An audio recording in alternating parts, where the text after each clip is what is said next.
रोती है ना ना ना ना ना ना ना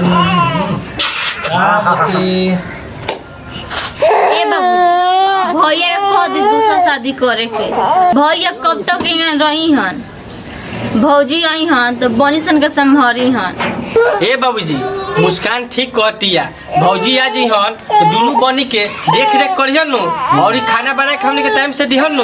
बाबू तू ठीक कहता रहा। हाँ। बाबू आवेला तो ओकरा के हम समझाई ले, देखो मान जाई तो ओकर शादी दोसर कर दिया जाई। हाँ बाबूजी। अब नहीं बहुत रोत ले जाई, पंखा चला के करके सुता जा। बाबू आवता तो बात कर ले। है ना तो बैठ जा भैया। का बात बाबूजी? बाबू हमनी के तारा के यही खातिर बोलौनी आसन। देखो तहार छोट छोट लड़का बड़े सन तो हमनी के पूरा आदमी राय कोनी आसन कि तार एगो दोसर शादी हो जाओ, जौन की औरत दोसर की आई तारा लड़कन के देखभाल करी, बुझल? का रे बाबू सही कहते नु? हाँ भैया तू शादी कर लो। हाँ भैया तू शादी कर लो, बाबूजी ठीक कहता नहीं। बाबूजी हम शादी नहीं कर सकत। का बात करता रह, तार छोट छोट लड़का बड़े सन ओकनी के लालन पालन के करी? हाँ भैया। बाबूजी सौतेली माँ बहुत क्रूर होली सन। शादी कैला के बाद अगर सौतेली माँ बच्चन पर अत्याचार करे लागल तो हम तो अपने आप के कबो माफ ना कर पाए। बाबूजी बाबू हर सौतेली माँ एक तरह के ना होली सन।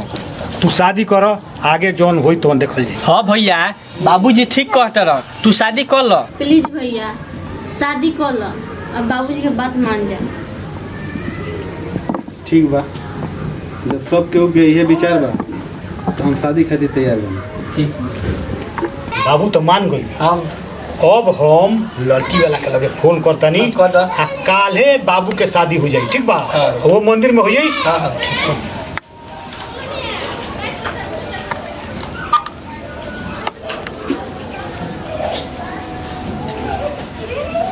हेलो प्रणाम प्रणाम।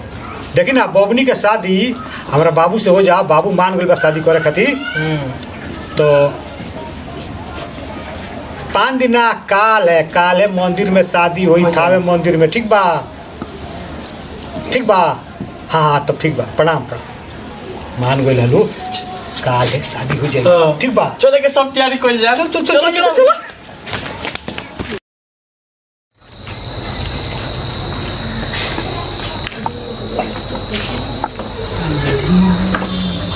बबनी अपने भौजाई के ले जा। ले जा। ठीक है बाबूजी। जा बाबू ले जा। तू जा बाबू जा। चलो। अरे बेटी माई हो, हमरा के मरिया जन माई, हम जन कहबू तवन करे माई। बेटी तू हमरा से मत डेरा, तार पहिल की माई से भी ज्यादा हम तारा के प्यार करम। माई हम तो सुन ले रनिया कि सौतेली माई बड़ी मारे लीलो। हम तारा लोग के इतना प्यार करे कि तारा अपन माई के याद ना आए। चला खाना खियाई तारा के।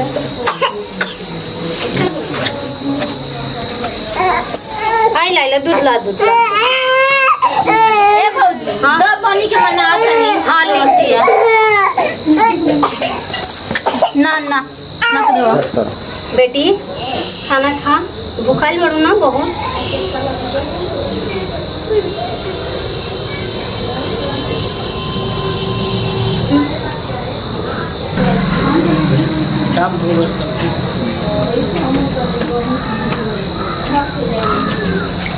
देखला बाबू तू कहत लो कि सौतेली माँ बहुत खराब है, तो बकरी के कितना लाड़ प्यार से खिया रहल बिया। बाबूजी हमार सोच गलत होला, हर सौतेली माँ एक जैसा ना रहे। भैया फौजी में तो हमारा साक्षात सीता माई नजर आवते रही। ठीक बा, चलो कुछ खा ला। चल हो जा। भाई रुको जाना हॉस्पिटल में हम कंपाउंडर के काम करेले, वही मेरा औरत गई है, नसबंदी करा ली है। अब लड़का पैका ना हो सन का नसबंदी करा लस ये ऐसा काहे कैलस ये हमरा तो कुछ समझ में नहीं क्या। ठीक बा तू जा, हम जाते नहीं घर तक पूछते हैं जा। नौकी भौजी आयल बिया उ साक्षात लक्ष्मी के अवतार बिया। हाँ बाबूजी देखो तो छोटकी अमीरा कितना प्यार करते रही। हाँ उहे बात बा। हाँ बाबूजी का हो कहाँ भी आई कौन रंजनवा? अरे का बोलाई तो ओकरा के का भइल बटे हो? बहुत गलत काम कर लिया बाबूजी। बहुत कम। ए बहू जल्दी हने आओ तो का भज अरे का कुछ बताई बोलाई पहले बाबूजी। बहू जल्दी हने आओ तो आ गई बाबूजी। है आओ जल्दी बाबूजी। आटो मिले का का भइल बा बताओ तो। बाबूजी पूछिए कैसे कि नसबंदी काहे करल लसिया काहे करल लइका ना चाही? अरे बहू तू ये का कहलू बा नसबंदी काहे करा देलू बहू? भौजी ई तू का कइलू? बाबूजी भगवान हमरा के लक्ष्मी जैसन दूगो बेटी दिले बानी। हम एकनिए के देख के पूरा जिंदगी अपन बिता दे। अब हमरा लड़का का होई जौन भी हम कैले बानी सोच समझ के कैले बानी बाबूजी। हम ये लोग के पढ़ा लिखा के बहुत बड़ा आदमी बनाए बाबूजी। हमारी यही एगो ख्वाहिश बाटे। भौजी अगर तारा जैसा तो हर घर के मिले तो हर घर स्वर्ग हो जाए भौजी। मान गई तरह के भौजी हम जौन भी काम कइले बाड़ी बहुत सोच समझ के कइले बाड़ी। ऐसे ही करा के डांटो मत। बाबूजी इनका खाने में राडू पाके हम धन्य हो गए।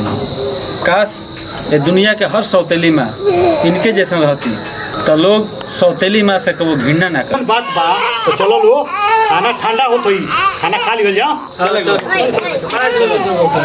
भाई लोग के प्रणाम। भाई लोग ई वीडियो हमने के एगो मैसेज समाज में मैसेज देवे खातिर बनौनी असन। काश सौतेली माँ इनका जैसन होती जौन की सौतेली माँ के नाम को बदनाम ना हो। हाँ और ऐसा होती तो सौतेली माँ के नाम ये दुनिया में ये समाज में कबो बदनाम होना है। तो हमनी के बनावे के मेन मकसद ही बा जे भी ये वीडियो के देखत हो अगर दोसर शादी हो जाता हो लड़की के तो जौन लड़का पहले के बरस ओकरा के जे तरह ही प्यार दे लिया ओकरा से डबल प्यार देम तब हमनी के ये वीडियो बनावे के में अपना के आप के गर्व महसूस करे में सन सफल समझम सन। जय जवान जय भगवान सब के इनकरा लेखन पतो देश माई देश।